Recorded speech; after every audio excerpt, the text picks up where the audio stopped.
ang mga tao.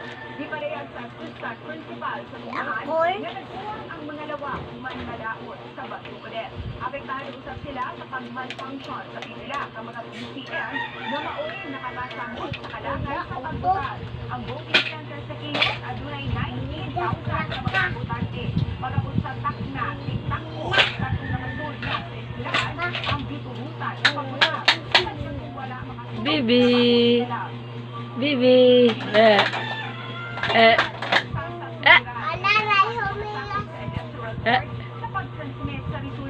Ha? Nay, otitod mamalin. Asa man? Gipaa ka? Wa, ay patay. Oh!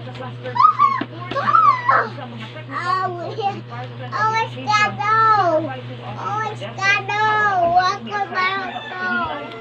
Apan nidagan na lang kung hapit o sa kaoras, nga gihapon na transmit na resulta sa eleksyon. Noon lagi ang nalitabo sa cluster precinct 42 nga nakatransmit na sa resulta sa voting precinct, pinahagi sa pag-irog-irog sa vote counting machine, sud lang sa pipila ka oras. Samtang nalagas ang pag-transmit sa cluster precinct 47 sa Madama City Sports Complex. Sura ko mamalin. Ipadayon ang pag-transmit sa resulta sa pilihan. Apil ko. Ang manual na mapadasa sa resulta sa cluster precinct